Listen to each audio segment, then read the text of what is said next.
자, 그래서 항상 일단 여기에 나오는 이제 이 뒤에 또 뭐 세상에서 이야기하는 이제 재능들 뭐 다 소개를 했어요. 근데 일단 우리는 하나님이 가지고 역사하신 창세기부터 요한계시록까지에 나타나고 있는 그 하나님의 능력, 이제 이것이 일단 우리 안에 있다 하는 이 기본적인 이제 신뢰를 우리가 이제 가지고 그거를 이제 어떻게 활용할 것인가. 그래서 7가지 재능을 우리가 어떻게 활용할 것인가를 이거를 계속해서 우리 안에다가 담아놓고 사업 계획을 세워, 목회 계획을 세워. 그럼 항상 기획이에요. 그럼 이제 그 기획이라고 하는 것은 분석하고 왜 이 주제를 선택하는가. 이런 것들에 대한 분석의 능력을 기우고 이런 것들은 기획에 대해서만 또 다루는 책들이 있어요. 그거 한 2-3권 정도만 읽어보면은 웬만큼 다 파악이 돼요.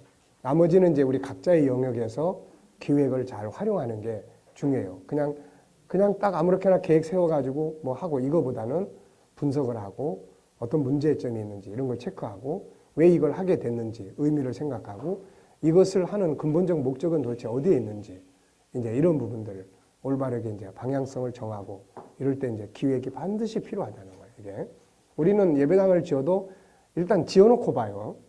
지어놓고 그 다음에 이거 또 뜯어 고쳐 이제. 왜? 그 다음에 뭘 하려고 하는 거하고 잘 안 맞기 때문에 그러는 거예요. 그래서 이제 예배당을 질 때는 항상 이제 목회자의 그런 어떤 사상, 철학, 그 위에는 교회가 가야 될 어떤 사상, 철학, 이런 것들이 만들어지고 거기에 맞춰서 이제 만드는 게 아주 중요하죠. 자, 하나님은 창세전에 천국운동이라는 거대한 계획을 세웠습니다. 예. 그 기획은 참으로 중요해요. 그리고 이거를 다루다 보면은 육하원칙이라는 거, 이게 참 중요한 이게 말이에요. 이게 기획하는 데 있어서 아주 중요한 말입니다. 우리 이건 많이 배웠잖아요. 이거. 그런데도 이걸 제대로 잘 사용을 못하고 이제 경우가 많죠. 그래서 누가 언제 어디서 무엇을 어떻게 왜. 네. 이게 우리 안에 일단은 뭐가 들어있어요? 그러니까 아이를 다룰 때도 마찬가지예요. 아이 속에 기본적으로 뭐가 있어요? 자기가 분석해서 안 좋은 거, 좋은 거를 판단하고 할 수 있는 능력이 있다는 것입니다. 그거를 전제로 해놓고 부모는 이제 아이에게 좋은 질문도 해주고 또 할 수 있도록 이제 해주고. 근데 요즘에 엄마가 다 해줘버리면 아이가 가져야 될 이 기획의 능력이나 이런 건 전혀 개발이 되지 않습니다. 이게.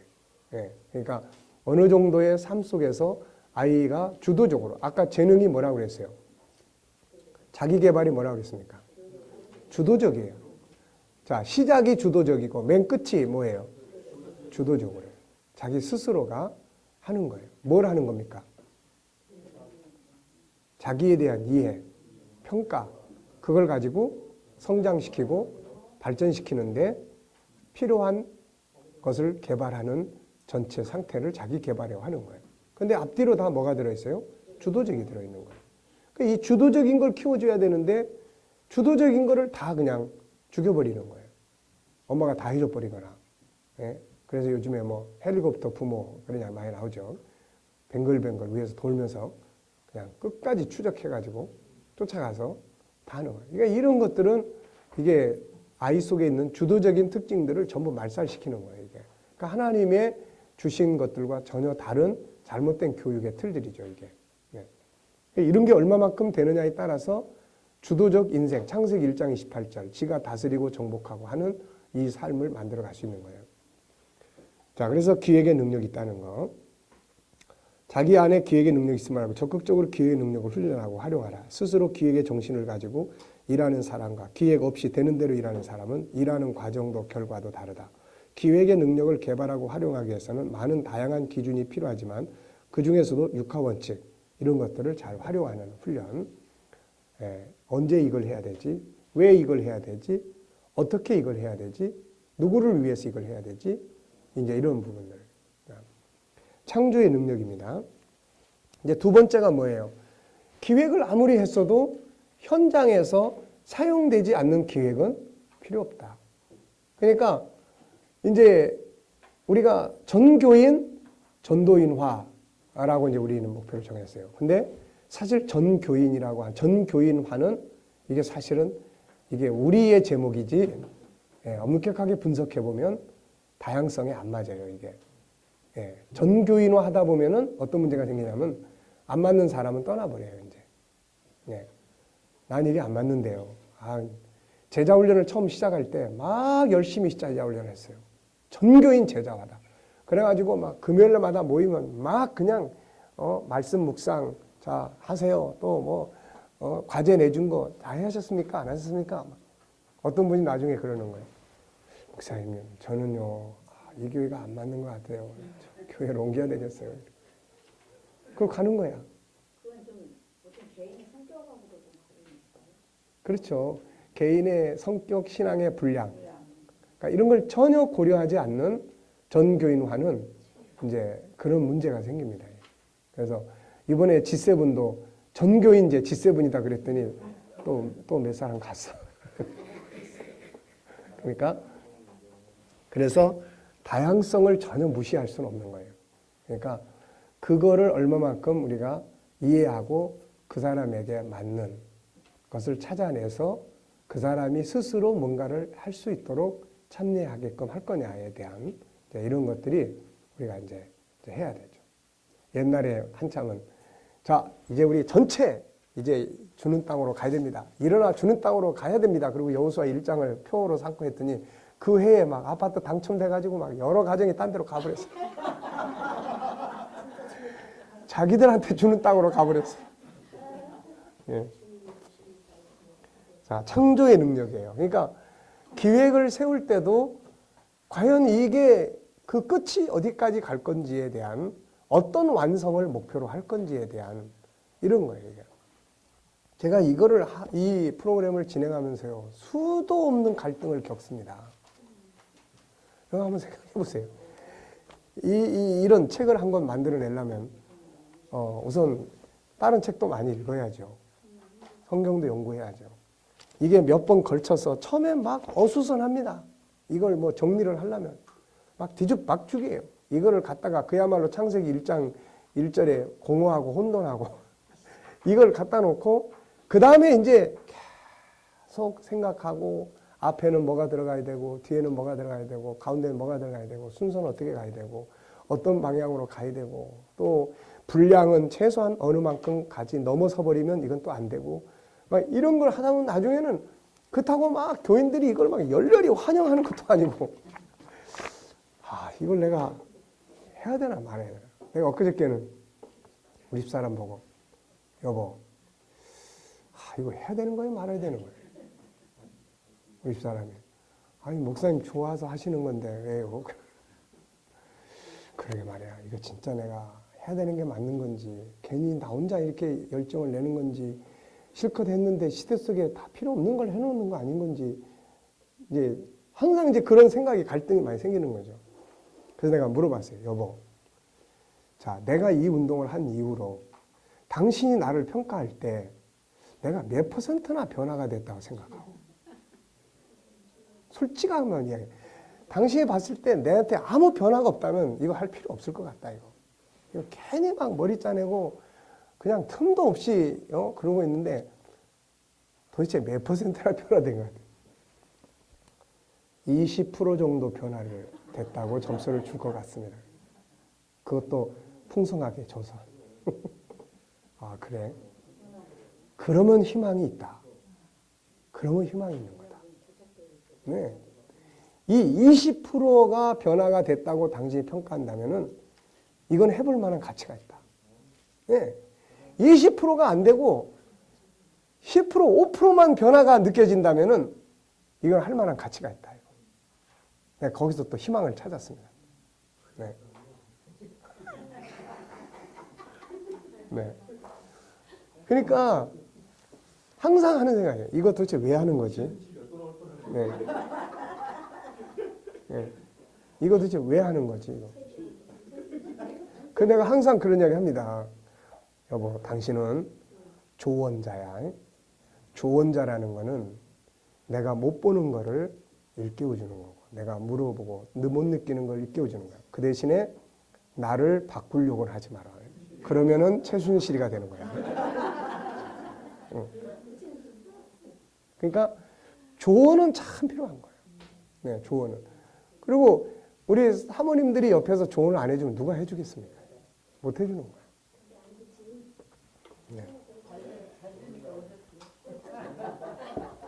자, 그래서 항상 중요한 게 이거예요. 끝에 가서 어디까지 가서 어떤 상품으로 어떤 현장을 만들어낼 거냐는 거예요. 뭔가 막 웅장하게 거창하게 했는데 나중에 가서 아무것도 현장이 없으면은 안 돼. 기획이 잘못된 거예요. 이거는. 이거 예측이 잘못된 거예요. 그러니까 이걸 내가 해서 마지막 과정은 어떤 현장까지 만들어낼 것인지에 대한 것을 체크를 해가는 거예요. 네. 그래서 그 다음에는 그 기획한 것을 이제 현장화시키는 게 아주 중요하죠. 수많은 기획들이 현장화되지 못하고 사장화돼 버리는 경우들이 많이 생기는 거예요. 그게 기획과 현장이 안 맞는 데서 오는 문제들이에요. 다 기획과 현장. 그러니까 현장이 명확하게 분석이 됐다면은 기획을 바꿨을 거예요. 근데 안에서 탁상공론이라고 그러죠. 책상 안에서만 기획을 하다 보면, 네, 그러다 보면은 나중에 바깥의 현장에 전혀 쓸 물건이 없는 거예요. 안 돼 버리는 거죠, 이게. 그러니까 그런 부분들. 하나님의 역사는 기획한 것을 그대로. 이게 대단한 거죠. 기획한 것을 99%가 아니라 100% 그대로 진행하고 창조하고 이루어간다는 거. 이걸 우리는 배워야 된다는 거예요. 이거를. 그래서 이제 하나님이 창조를 했습니다. 기획한 것을 창조했어요. 근데 이 기획한 걸 창조했는데 우리 100년 대계라는 말 많이 하잖아요. 근데 하나님의 기획은 100년 대계가 아니에요. 영원 세계까지입니다. 영원 세계까지예요. 네. 그러니까 우리가 뭘 기획을 한다면은 하나님 앞에서 이게 어떻게 평가가 될 것인가까지 우리가 생각을 한다면 수정하고 바꿔야 될 게 굉장히 많을 거예요. 네. 단지 세상에서 성공한다 개념이 아니라 내가 이 결과를 가지고 하나님 앞에 선다고 했을 때는 과연 어떤 방향에서 이게 제대로 가고 있는 건지 아닌 것인지에 대한 이런 부분들. 자, 1차, 2차, 3차 창조가 있어요. 1차는 뭐예요? 무에서 유를 만들어내는 거예요. 이건 하나님만 하실 수 있는 거예요. 인간은 이걸 못합니다. 그 다음에 두 번째 창조는 무에서 유를 만들어내는 거예요. 네, 이것이 창세기 1장 3절부터의 창조예요. 첫 번째 창조는 무에서 유를 만드는 거예요. 재료를 만드는 거예요. 두 번째 창조는 재료에서 다른 물건을 만들어내는 거예요. 이게. 그래서 이제 첫째부터 여섯째 날까지의 창조는 그 유에서 유를 끌어내는 거예요. 그 다음에 세 번째는 변화의 창조입니다. 만들어진 것에서 생육 번성, 예, 변화의 창조예요. 우리 가운데 주어진 창조는 두 가지입니다. 이 중에서 우리가 할 수 있는 거. 이 중에서 우리가 할 수 있는 건 두 가지예요. 첫째는 뭐예요? 유에서 유를 찾아내는 거예요. 이건 발견과 새로운 형태의 개발이에요. 예를 들면 땅 속에 있는 기름을 찾아요. 이것을 새로운 형태의 기름으로 만들어요. 공중에 나는 휘발유로 만들고 자동차에 들어가는 휘발유로 만드는 거예요. 이게 유에서 유를 끌어내는 거예요. 그 다음에 나뭇잎에서 재료를 얻어서 다양한 의약품들을 만들거나 또 옷이나 필요한 것들을 찾아내서 만드는 거예요. 둘째는 변형의 창조입니다. 이것은 이미 만들어진 기름에서 또 다른 형태를 찾아내고 만들어진 약에서 무좀약으로 만들었는데 이 약이 어떻게 하다 보니까 에이즈 치료에 아주 특효약이 돼버리는 이런 것들이 변형이에요. 그리고 여기서 이제 융합이 필요한 거예요. 이것만 개발을 했는데 이것과 귤을 같이 믹사를 시키니까 귤 주스가 나오는 거예요. 그러니까 귤 주스에서 또 뭘 개발을 하니까 또 뭐 다른 게 나오는 거예요. 그러니까 이런 창조력이 이제 우리 안에 있다는 거예요. 이게. 그러니까 변형의 창조예요. 그래서 오늘 우리들도 이제 이 뒤에 나옵니다만은 이런 창조를 하려면 항상 무슨 비전이 필요합니까? 변화의 비전이 필요한 거예요. 변화의 비전이 필요한 거예요. 변화를 하려면 익숙함에서 빠져나와야 돼요. 익숙함과 변화는 서로 반대예요.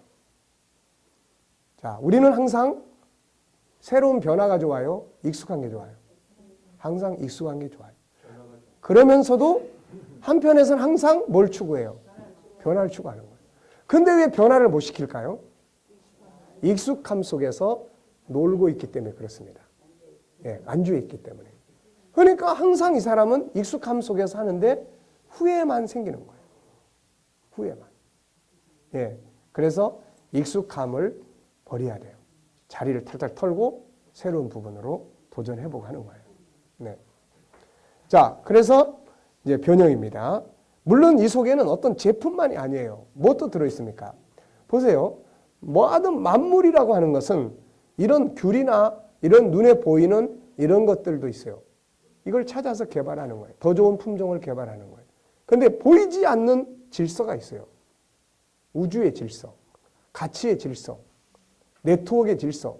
이런 것들은 전부 이런 게 아니고 뭐예요? 가상의 세계 속에서 만들어내야 되는 거예요, 이제. 그러니까 창조의 질서를 딱 꺼내. 네트워크 하나를 제대로 딱 만들어놔. 우리나라 사람들은 항상 구멍가게를 합니다.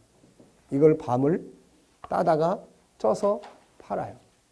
근데 서구 사람들은 이런 게 발전해 있는 사람들은 이거를 갖다 놓고 세계 속에 장사해 볼래 너? 자, 내가 장사할 수 있는 터는 만들어 줄게. 자, 너 여기다 갖다 놓고 팔아봐.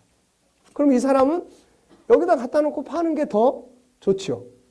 그런데 파는 만큼 뭘 내야 돼. 그러니까 우리는 실컷 물건 만들어다가 죽으라고 갖다가 팔아. 또 경쟁자가 생기니까 더 싸게 막 팔아. 근데 얘네들은 경쟁자가 생기거나 말거나 상관이 없어.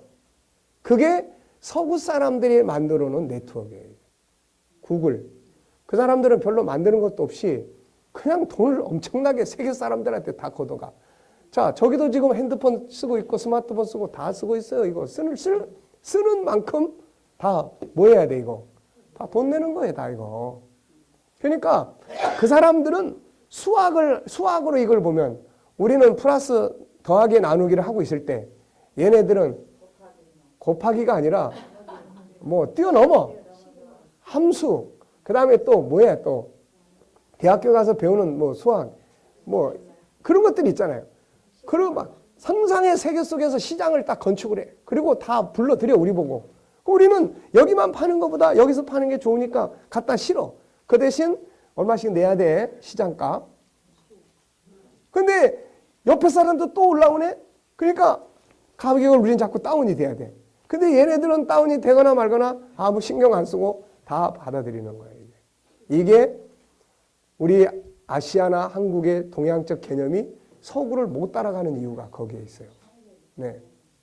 알파고 같은 걸 우리가 만들어내야 되는데 알파고는 걔네들이 다 만들어 기본은. 그리고 우리는 그거 갖다가 이제 치료하는데 쓰고 뭐 하는데 쓰고 기술 접목시켜서 쓰고 그러니까 다 뭐네 이제 다 이제 세금 내는 거예요. 그러니까 기획의 능력이 그래서 필요한 거예요. 그래서 우리나라의 단점은 맨 첫 번째 설계 도면을 못 만든다는 거야. 맨 첫 번째 설계 도면. 이게 돈이야. 근데 우리는 맨 첫 번째 설계 도면을 돈 내고 갖다가 그걸 만드면서 팔아. 이게 한국의 조선업이고 이게 한국의 모든 것의 기본이에요. 이게. 그러니까 전에 누가 그런 이야기 하는 거야. 앞으로 어느 땐가는요. 중국에서 그려놓은 초벌 설계도를 가지고 우리나라가 물건 만들어낼 날이 멀지 않아 옵니다. 네. 우리는 왜 그걸 못하냐는 거야. 그걸 하려면은 뭐가 뛰어나야 돼? 기획력이 뛰어나야 되고 그 다음에 뭐가 뛰어나야 돼요? 창조력이 뛰어나야 되는 거야. 기획과 창조력. 우리 안에 그게 있단 말이에요. 쟤네들은 하나님 아버지께서 주신 거를 그렇게 쓰고 있고 우린 그걸 못 쓰고 있는 거야. 이걸 어떻게 해야 돼, 이거? 이거 교육을 해야죠. 교육을 하고 그 다음에 무대뽀로 하는 게 아니에요. 먼저 우리가 하고 있는 어떤 업무, 설교면 설교, 신방이면 신방, 교육이면 교육 이런 틀 속에서의 새로운 창조를 만들어내야 된다는 겁니다. 이게. 무슨 말인지 아시겠습니까? 여기서부터 출발을 하는 거예요. 그럼 보여줄 게 있어요. 내가 전에는 이 스타일대로 했는데 지금은 바꿨다. 바꾸게 된 동기는 이러한 하나님의 능력이 내 안에 있다는 걸 내가 믿기 때문에 이걸 가지고 내 안에 있는 것을 가지고 활용을 하니까 이런 선한 결과들이 만들어진다. 너는 공부하는 학생이니까 공부도 기획이다. 싫어하는 과목이 왜 싫어하는지. 그래서 그 제가 멘토하는 아이하고 대화를 하면서 국어를 제일 안 좋아한다고 그러더라고요. 국어. 그래, 그러면은 일단 이 진로 문제가 끝나면은 국어를 잘하는 멘토를 우리 한번 해보자. 네. 나는 이걸 믿기 때문에 얘 속에 국어를 잘할 수 있는 능력이 분명히 나는 있다고 믿는 거예요. 그러면 이제 뭐 합니까? 왜 싫어하는지, 어디서 어려움이 부딪혀 있는지, 어떤 문제 때문에 국어를 싫어하는 건지, 이런 것들을 이제 세밀하게 대화를 통해서 서로 대화를 나누면서 분석을 하는 거죠. 그리고 나서 그러면 이제 우리 한번 이렇게 해보자. 국어를 정말 싫어하는 애들은 만화책부터 우선 읽게 해야 돼. 너 제일 좋아하는 만화책이 뭐지? 만화부터 막 재미를 붙여서 그런 다음에 만화가 그림이 없는 글을 읽어보기 시작하고 그걸 통해서 막 재밌게 지가 이야기를 할 수 있게끔 들어주고 만들어주고 나면은 책을 읽고 싶은 동기가 발생을 해요. 그런 다음에 국어라고 하는 교과서 안에서 나타나는 부분들을 어떻게 풀어가야 될 건지 국어 전문 선생님의 도움이 필요한 것은 그때쯤 필요할 수도 있는 거예요. 이게 우리는 또 국어의 전문성은 아니니까 그러니까 그런 부분들을 우리가 단계별로 가면은 분석을 해서 할 수가 있다는 거죠. 이게 어린이 학습 상담을 할 수 있는 기본 틀이에요. 이런 것들이. 자, 그래서 창조. 그 다음에 세 번째는 뭐예요, 이제? 자, 우리가 뭔가 계획을 딱 짜고 일은 쫙 벌렸는데 관리가 안 돼. 그럼 어떻게 되죠, 이거? 다 망가지는 거예요. 네. 하나님은 창조하신 것들이 운영되고 실천되고 보존되도록 관리하는 능력을 가지고 있죠.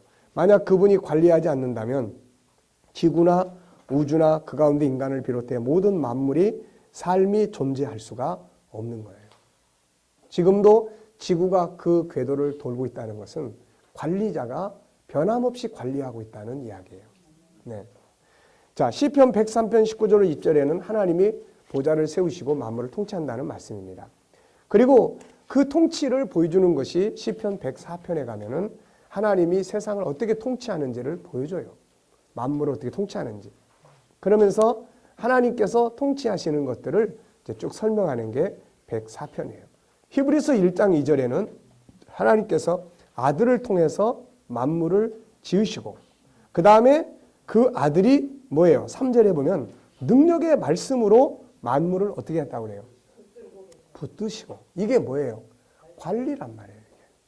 얼마나 완벽한 관리 시스템이 되면 지구와 우주와 인간의 생존과 만물의 생성 과정과 이런 것들이 수천 년의 역사를 거쳐가면서도 유지되고 있냐는 거예요. 네? 이런 시스템을 우리가 찾아낼 수 있다면, 이런 시스템의 원리를 우리가 만들어 갈 수 있다면 우리는 정말 엄청나게 놀라운 관리 시스템을 가지고, 이게 돈도 관리 시스템에서 돈이 많이 되는 겁니다. 이거 만들어내는 사람보다는 관리하고 운영하는 시스템을 가진 사람이요 더 많이 돈을 버는 거예요. 자, 이 관리 속에는 시스템의 분야가 있죠. 관계, 연결, 소통에 모든 만물은 유기적 관계가 돼 있어요. 그래서 어떤 것도 따로 존재하지 못합니다. 얼마만큼, 지금은 옛날에는 다 따로였어요. 근데 지금 얼마만큼 모든 것을 다 유기적으로 연결시키느냐에 관건이 달려 있어요. 지금은. 내가 가지고 있는, 예를 들면 우리도 이런 운동이 말이죠. 우리끼리만의 운동이 아니라 우리나라 전역에 퍼져갈 수 있는 시스템이 딱 갖춰진다면은 어마어마한 힘을 발휘하겠고, 세계에 이게 쫙 퍼질 수 있는 유기적 관계를 가질 수 있다면 뭐예요? 네, 주님의 오심을 세계가 준비하고 정말 기독교인들이 탁월한 능력을 발휘할 수 있는 그런 역사가 되지 않겠습니까? 그래서 제가 지금 기도하는 게 이거예요. 하나님, 우리 한국에서 일단 100만 명의 크리스찬들이 이거를 사용할 수 있게 해주시고, 1만 교회, 6만 교회 중에 1만 개의 교회가 이 시스템을 좀 사용할 수 있게 해주시고, 세계에 나가면 1억의 세계 크리스찬들이 이 시스템을 좀 사용할 수 있는 그런 역사를 하나님 좀 일으켜주세요. 그런 기도를 하고 있습니다. 기독교인들이 기독교인다워질 때 삶의 개혁도 변화도 일어나는 거 아닙니까? 이게 맨날 무기력해가지고 이러면 안 되잖아요. 자, 그래서 소통의 시스템이에요. 모든 만물은 유기적 관계예요. 그래서 협력, 소통이 절대로 필요한 거예요. 현대 사회 문제들은 대부분 여기서 발생합니다. 이기주의, 파트너 무시, 소통의 부재, 네트워크 시스템. 파트너를 무시한다. 이기주의다. 이거는 뭐예요? 이거는 벌써 소통, 네트워크가 안 된다는 이야기예요, 이게. 저 사람하고 내가 네트워크가 딱 돼야만 서로 간에 가진 능력과 이게 원활하게 딱 소통이 돼서 업무의 효율성을 나타내는데 이게 안 돼버리니까 네트워크가 막혀버리는 거예요. 그 다음에 소통의 부재, 네트워크, 시스템의 부재, 망가짐에서 나오는 것이고 성공한 사람은 이 부분을 잘 다루는 사람이에요. 이 부분을. 현대 기업 문화에서 가장 중요하게 다른 것 중에 하나가 소통의 문화, 관계의 성공 문화, 네트워크의 문화, 시스템의 문화예요. 이것들이 결국 성공 실패를 가르는 길이에요. 이번에 삼성에서 그 갤럭시 7인가요? 그것 때문에 원인을 다 분석을 하면서 다 시스템의 문제다. 결국 기업 문화의 문제다. 소통의 문제다. 다 그 이야기를 하는 거예요. 다. 그냥 우리는 지시하고 명령해서 누가 문제점 이야기해도 그런 소리 하면 안 돼. 빨리 해서 제때 내놔야 되고 경쟁사 어디입니까? 애플사에 앞서서 내놔야 돼. 소통이 안 돼버리는 거예요. 밑에서는 문제점을 알고 있어요. 지금 그렇게 해서 이게 안에 배터리가 타고 선이 타버리는데 이 원인이 뭔지를 모르는 거예요. 왜? 소통이 안 된 상태에서 안에 부속을 다 집어넣다 보니까 어디서 고장이 났는지도 추적도 안 되는 거야. 이게 소통의 문화, 문제. 그 다음에 그런 불통을 가져오는 문화의 문제. 이게 해결되지 않고서는 이런 문제는 앞으로 계속 반복된다는 거예요. 네. 그러니까 이런 것들이 기업도 마찬가지고 가정도 마찬가지. 결국 부부지간에 소통이 안 되는 건 문제 아닙니까 이거? 부부지간에 상대를 공감하고 이해하고 배려하고 서로 공감해서 그렇게 되면 문제될 게 뭐가 있어요? 거기서 뭐가 생깁니까? 효율성이라는 게 생기는 거예요.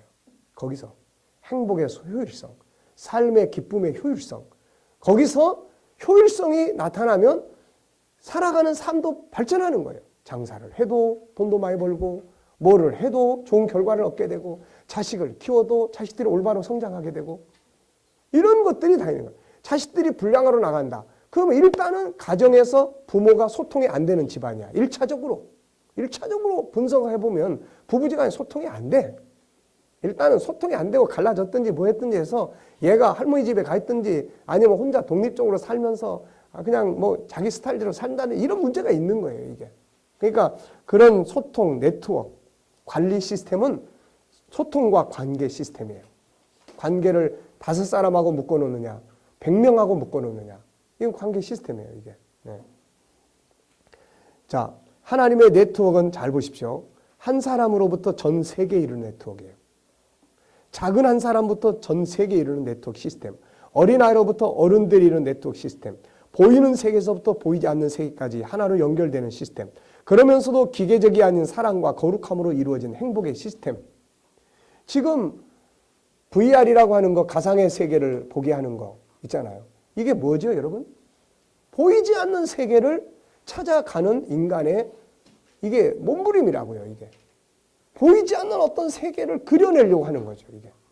그러니까 세상은 이런 기본적인 틀, 하나님과의 관계가 없는데도 인간의 그런 능력이 있다는 걸 알고 그걸 찾아내려고 하는 거예요. 우리 기독교인들은 진짜 오리지널을 가지고 있는데도 이런 데 별 관심이 없어요, 이게. 이게 안 되는 거예요, 이게. 우리도 이런 관리 시스템을 만들어야 하는데 하나님은 우리 안에도 이런 것도 할 수 있는 능력을 담아주신 거예요. 그래서 인간은 동물과 항상 달리 좋은 시스템을 개발해 왔어요.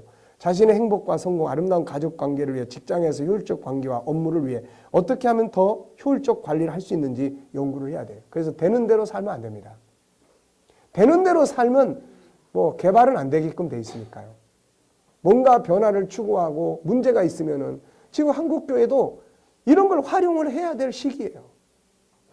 성도들이 교회 안 오고 교회가 사람들이 안 들어오고 이런 위기에 처해 있으니까 그럼 이제 이걸 풀기 위해서 어떻게 해야 됩니까? 이거 이제 문제 해결을 위해서 하나님이 주신 기획, 그 다음에 창의력, 관계, 네트워크 이런 것들을 계속 연구하고 짜내야 되는 거예요. 답이 없는 건 아니니까. 네 번째는 뭐예요? 이제 복구예요.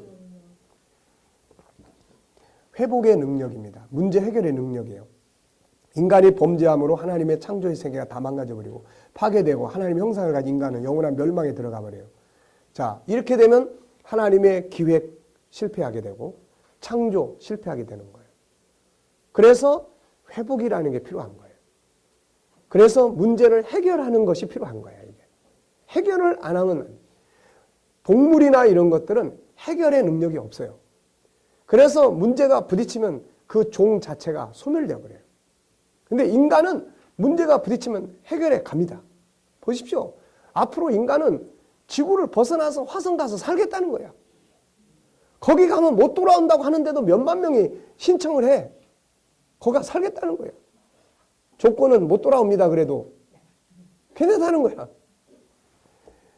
그래서 주님이 안 오시고 인간이 계속 과학을 발전시켜 나가면 어느 땐가는 인간이 천국을 근저리까지는 갈 수 있을지 몰라. 네. 왜? 우리 속에는 그걸 찾아가고자 하는 본능이 있단 말이에요. 네. 복구입니다. 십자가로 인한 죄 문제 해결, 성령의 역사를 통한 새로운 영의 회복, 말씀을 통한 방향성 제시, 결과적으로 합력해 선을 이루는 결과, 끊임없이 불어넣는 변화와 새로운 발전의 역사. 이게 하나님이 회복 방법이에요. 이게. 우리 역시 이런 복구와 발전의 능력을 가지고 있습니다. 인간은 잘못된 문제 앞에서 무너지는 게 아니라 오히려 그것을 회복하고 더 나아가서 합력해서 선의 결과를 만들어내는 능력을 가지고 있습니다. 그래서 우리가 항상 전화위복이라는 말 왜 쓰죠? 잘하면 전화위복이 될 수 있어. 그게 성경에서 말씀하는 합력해서 선을 이루는 거예요. 이게. 그러니까 우리 안에는 그런 부분들의 능력이 담겨져 있다는 것입니다. 이게. 네. 그러니까 문제가 부딪혔을 때 두려워할 게 말고 복구의 능력이 있다. 네. 이걸 가지고 우리가 해야 돼요. 자, 우리가 사용하는 모든 시스템은 완전한 게 아닙니다. 수시로 망가지고 잘 되는가 싶다가 금방 사라지고 이런 속에서 이런 능력을 활용할 줄 아는 사람들은 원망과 불평 대신 끊임없이 문제 개선을 위한 노력을 하고 오히려 그것을 바탕으로 해서 새로운 변화의 발전을 이루기 위해 노력을 해요. 그 결과로 인간의 문명이 발전하는 겁니다. 자, 그 다음에 다섯 번째는 뭐예요? 자, 첫 번째는 하나님의 능력이 뭐예요? 기회의 능력. 두 번째는 상대의 능력. 세 번째는 관리의 능력. 네 번째는 복구의 능력이에요. 그 다음에 다섯 번째는 네, 강제가 아니라는 거예요. 하나님의 이 역사와 기획 속에는 강제성이 아니라는 거예요. 이게 공감하고 그 다음에 감동을 주는 역사예요. 이게. 그러니까 하나님의 일에 적극적으로 참여하면 나중에 보면은 뭐가 생겨요? 감동이 생기는 거예요. 감동이 생기는 거예요. 그래서 감동의 능력입니다. 이거 감성, 세상 말로 말하면 감성의 능력입니다. 하나님은 사람을 인도할 때 강제가 아닌 감동을 주어서 사람을 변화시키고 인도하시는 감동의 능력을 가지고 있어요. 이 감동의 능력은 다음과 같은 요소에 나옵니다. 기뻐하게 하고 기쁘게 하고 반성하게 하고 해결하게 하고 거저주시는 은혜, 무조건적인 사랑, 그 다음에 우리를 세상의 어떤 것보다 존귀하게 여겨주시는 가치관, 우리를 위해 자신을 희생시키는 이런 것, 이런 것들이 복구의 방법이에요. 그러니까 이런 걸 대할 때 우리는 뭘 느낍니까? 감동을 느끼는 거예요. 그래서 뭐 합니까? 은혜를 받고 나서 감동을 받으니까 눈물 펑펑 쏟으면서 뭐 하죠? 그 다음에 뭐 하죠? 주여 이 몸 바쳐서 그것도 모자라가지고 내 아들 몸까지, 내 아들까지 바치겠습니다. 그래야 나중에 아들들이 크면서 막 헷갈리게 만들어 놓는 거예요. 감동이에요. 그래서 인간은 감동을 시킬 수 있는 능력이 있다. 같은 말을 해도 감동을 줄 수 있는 말을 사용할 수 있는 능력이 인간에게 있다. 강아지가 그런 말을 씁니까? 아니에요. 사람만이 할 수 있는 거예요. 감동을 줄 수 있는 이 능력을 키워야 돼요. 세상은 그런 능력을 필요로 합니다. 영화 탤런트들이 말이죠. 보면은 전혀 감동을 못 주는 탤런트들이 있어요. 1급, A급, B급 차이점이 다 거기에 있어요. 정말 1급 탤런트들은 그 드라마를 보면서 어때요? 야, 감동을 주는 거야. 어쩌면 저렇게 진짜같이 공연을 잘할까. 예? 거기 카메라가 다 지금 째려보고 있고 스태프들이 주변에 그냥 쫙 둘러보고 있는데 어떻게 그 앞에서 저런 연기를 할 수 있을까요? 그래서 몰입이라는 말을 하죠. 몰입. 그러니까 감동을 주는 삶. 어떠세요? 여러분들이 누구한테 이야기를 하면은 내 말을 듣는 사람이 감동을 받고 눈물을 펑펑 쏟거나 눈물을 안 쏟아도 최소한 은혜를 받습니까? 아니면 성질을 냅니까? 만약에 내가 하는 말을 상대방이 듣고 상대방이 화를 내고 짜증을 내고 상처를 받는다. 그러면은 뭐가 약한 거예요, 지금? 감동을 주는 능력이 약한 거예요. 특히 감동적인 언어를 사용하는 능력이 약한 거고 그 순간에 감정을 컨트롤하는 능력이 약한 거예요. 네. 그러니까 이런 것들이 다 개발하고 훈련을 해야 될 능력이란 말이에요. 자, 여러분 성경은 우리 보고 어떻게 하라고 그럽니까? 에베소서 4장에 보면은 자, 너희가 모든 악한 말 다 버리고 너희가 들을 때 듣는 자가 은혜를 받는 말을 해라. 은혜를 끼치게 하라. 이게 무슨 말이에요? 감동을 주라는 겁니다. 이게. 감동을 줘. 그러니까 이게 다 능력 개발이에요. 이게 다. 그 다음에 이제 6번째는 뭐예요? 목표를 이제 완성해. 네. 완성을 하는 거예요. 항상 보세요. 일반 회사도 일반 사원이나 계장이나 이런 사람들보다는 오너는 항상 간단한 걸 원해요. 와서 실컷 다 막 설명을 해. 그래서 마지막 그래서 뭘 어쩌겠다는 건데 그래서 뭘 어떻게 하고 싶은 거야. 자네 하고 싶은 게 뭔데? 이렇게 그래 그럼 해봐. 자, 이게 이제 그런 거 필요한 거예요. 그러니까 완성이 중요한 겁니다. 완성이. 끝에 가서 실컷 다 했는데 나중에 가서 흐지부지하게 잃어버리면 안 돼. 그래서 하나님께서 최종적 목적은 계획의 목적은 행복이에요. 모두가 다 기쁘게 하는 겁니다.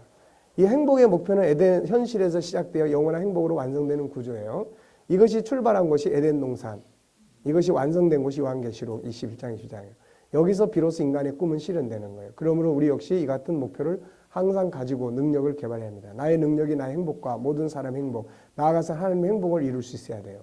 그러니까 항상 기획할 때 이걸 통해서 나만의 이익이 추구되는 건지, 이게 우리 회사의 유익만을 추구하고자 하는 건지, 아니면은 이 지역 사회의 유익을 추구하는 것인지, 전 세계 사람들에게는 어떤 유익을 줄 수 있는 건지, 또 우리 믿는 사람들은 이것이 하나님께는 어떤 영광이 될 것인지, 네.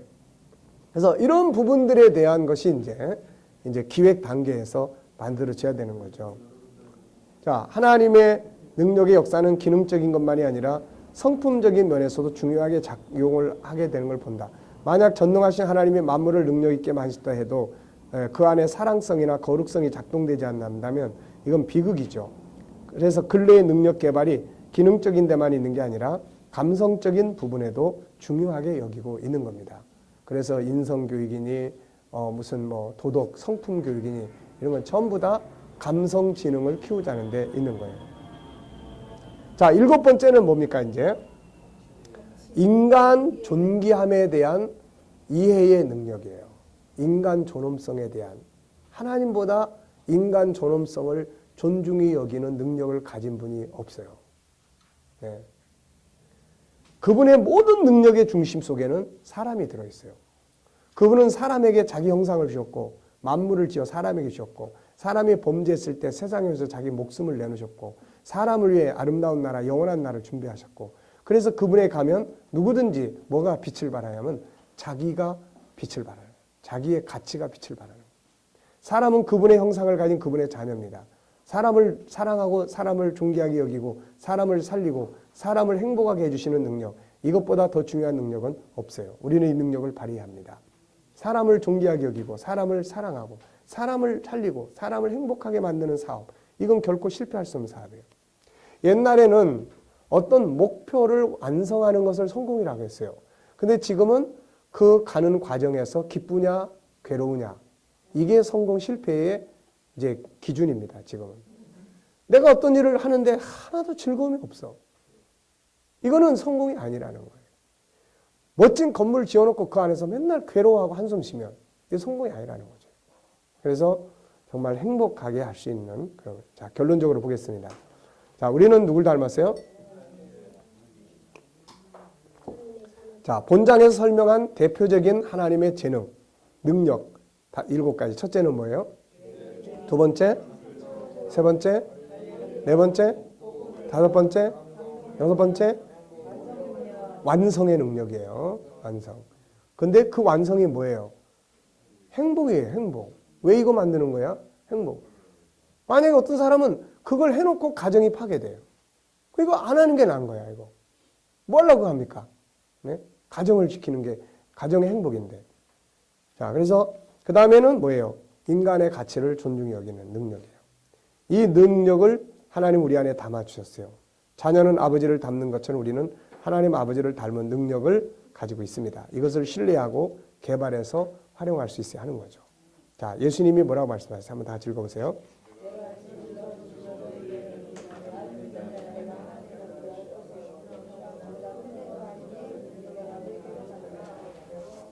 자, 기록하고 말하기. 첫째, 인간의 재능의 배경은 뭐예요?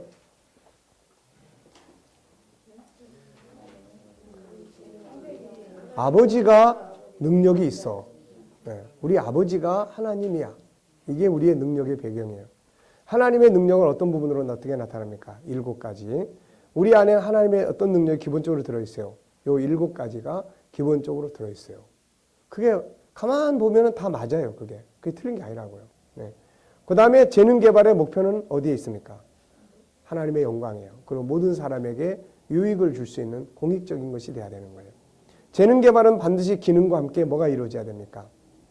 기능과 함께 성품, 이 성품이 개발돼야 돼요. 같이. 기능만 발전이 되면은 어떤 이 천재적인 능력을 가지고는 있는데 이걸 잘못 사용하는 거예요. 그래서 성품적인 게 같이 개발이 돼야 된다. 감성이 같이 개발이 돼야 된다. 자, 과제, 외치기. 자, 시작.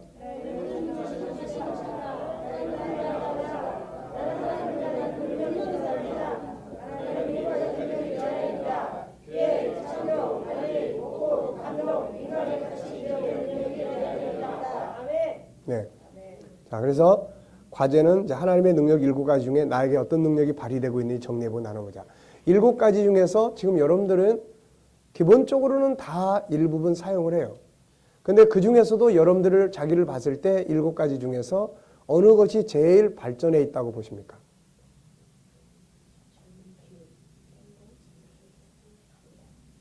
어느 것이 제일 발전해 있다고 보세요?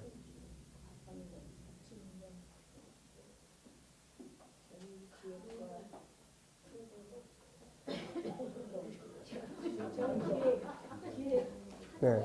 자, 박보실 집사님은 기획, 그 다음에 또 창조. 자, 그 다음에 또 다른 분은 감동을 준다. 네, 목사님이 이야기하거나 관계를 가지면 상대방이 감동을 받는다. 네, 대단히 중요한 거예요. 자, 그 다음에 김 목사님. 아, 다 도토리 캐. 네. 잘못 들으면 다 도통했다고 들리네. 또 제일 안 되는 분야. 예? 그러면 이제 여러분들이 그 영역을 발전시켜야 되겠다고 그 영역을 키워나가면 되는 거예요. 예. 가능하면은 7가지를 다 같이 키워나가는 게 좋아요. 우리의 목회 현장을 그냥 하던 목회를 기획 있게, 예. 그리고 기획에 대해서 좀 더 알고 싶으면은 기획과 관계된 책 한두 권만 읽어보시면 뭐 그 책 다 읽어봐도 뭔 말인지도 몰라요. 다 웬만하면 세상의 어떤 기업적인 마인드 속에서 된 거기 때문에 우리는 인생 기획도 해야 되고 얼마나 많습니까? 그러니까 원리나 큰 틀의 원리만 몇 가지 들여다봐도 나머지는 이제 과거 분석, 현재 분석, 미래 분석, 또 뭐 이걸 해야 될 이유, 주제 선정에 대한 것. 가장 중요한 게 주제예요. 항상 주제 속에 그가 설명하고자 하는 게 주제만 딱 보면 다 들어갈 수 있도록, 네, 이런 것이 기획에 있어서 아주 중요합니다. 왜냐하면 아까도 얘기했지만 높이 올라갈수록 뒤에 거 안 읽어봐요. 그러니까 앞에 제목만 보고. 그러면 제목 속에는 뭐예요? 자, 큰 틀에서 행동 강령까지 그 안에 들어가야 되는 거예요. 행동 관여까지. 그 제목 속에. 그러니까 그걸 딱 보면 왜 해야 되고 어떻게 하겠다는 게 거기 딱 들어가는 거죠. 그러니까 그런 부분을 어렸을 때부터 기획의 능력을 키워주면 좋아요. 그래서 어렸을 때부터 아이들이 꼭 해야 될 것 중에 하나가 뭐냐면 논술입니다. 논술. 예. 그래서 이 논술 공부를 근데 그건 우리나라 같은 이상한 논술을 공부하면 안 되고 답을 다 가르쳐주는 논술을 하면 안 돼요. 논술은 답을 가르쳐주는 논술이 되면 안 됩니다. 지가 논할 수 있어야 돼, 지가. 어떤 주제를 놓고. 유대인들은 부모가 자녀와 그 논술을 잘하는 거예요. 예, 논술. 논리학은 누가 처음에 시작을 합니까? 이게 철학에서 시작이 되는 거예요. 그 틀을 짜는 사람이 아리스토텔레스라고 합니다. 그래서 이 사람은 자기 스승들인 소크라테스나 플라톤이나 이런 사람들의 철학적 배경을 가지고 그 사람들은 그 어떤 생각 속에서 자꾸 추구를 한 사람들이고 아리스토텔레스는 이거를 수학이나 논리학이나 현실에서 사용할 수 있는 틀로 이렇게 짜는 그런 최초의 사람이다. 뭐 이렇게 이야기를 해요. 그러니까 사실 논리학의 가장 시조는 하나님이죠. 하나님께서 모든 만물에 대한 기획 속에는 논리가 들어있어야 돼요. 기획 속에는. 자, 그래서 그런 틀을 우리가 보시면 되겠습니다. 자, 10분간 휴식하겠습니다. 네.